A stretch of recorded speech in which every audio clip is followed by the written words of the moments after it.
రే భలే ఉంది కదా కథ. ఏం లేదబ్బయ్యా, నిన్న ఇన్స్టాగ్రామ్ లో కొంతమంది మెసేజ్ పెడతా ఉండరు. ఏమనంటే అమ్మ పడవా ఓ సుబన్న మావిగానికి అమరావతికి అమ్మ పడవ తేడా చెప్పు అని అడుగుతూ ఉండరు. నేను దాని అమ్మనది నీకు ఒక్కడికే కాదురా, ఆంధ్ర రాష్ట్రం మొత్తం నీ అవ్వ ఆంధ్ర రాష్ట్రం మొత్తం అదే డౌట్ ఉండదు. ఒక వీడియో చేసి పారేస్తానని చెప్పిన. ఏం లేదబ్బయ్యా, అమ్మ పడవా అటు చూడబాకండి, ఒక చిన్న కథ చెప్తా. ఇప్పుడు మావిగాను అమరావతి ఈ రెండుకి తేడా ఏంటంటే ఏం లేదబ్బా, సింపుల్గా చెప్తా. ఒక ఊర్లో వల్ల ఒక ఊరు ఎందుకో మన నెల్లూరులో ఒక ఊర్లో ఒక పెద్ద మనిషి ఉంటాడంట. ఆయనకి దాదాపు 77 ఉన్నాయి.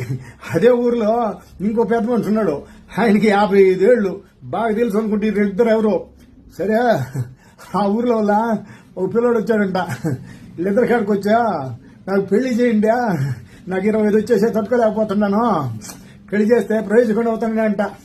అప్పుడు 55 ఏళ్ళు ఆయన ఉన్నాడు కదా, ఆయన సలహా ఇచ్చా, అవి ఆ పక్కబందులో ఒక పిల్ల ఉంది, నీ అమ్మవాడు నువ్వు చేసుకోదండి, బ్రహ్మాండంగా సెటిల్ అయిపోతావని అని చెప్పాడంట.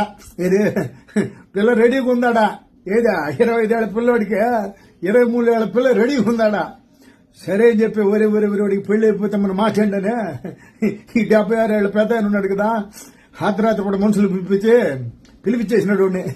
పిలిపించిన వాళ్ళది మందం ఒకటేసి కూకోబెట్టి వాడి చేతిలో డబ్బులు పెట్టా.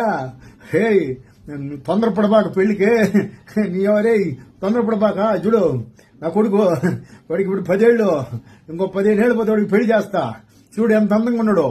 పెళ్లి చేశాక ఆడికి మంచి అందమైన అమ్మాయి చేస్తానా, అప్పుడు ఇద్దరికి మంచి కుర్రాడు మంచి ఆడపిల్ల పడుతుంది. పుడితే దాని అక్క దానికి 25 ఏళ్ళు రాగానే నీకు ఇచ్చి పెళ్లి చేస్తా, అప్పుడు నీకు కూడా మంచి సంతానం పడుతుందని చెప్పాడంట. ఇప్పుడు చెప్పండి, ఆడు 76 ఏళ్ళు ముసలి మాట వినాలా, ఈ 55 ఏళ్ళ కుర్రాడు మాట వినాలా? చెప్పండి. ఇప్పుడు రెడీగా పిల్లాడు ఉంది, ఈ పిల్ల మాత్రం 70 ఏళ్ళు. అంటే మావిగానికి అమరావతికి చాలా 70 ఏళ్ళు ఉందా నీ అమ్మ. అది ఇది ఇటు చెప్తే అర్థం అవుతానే, ఇటు చెప్తా ఉండా నేను. బాగుంది కదా.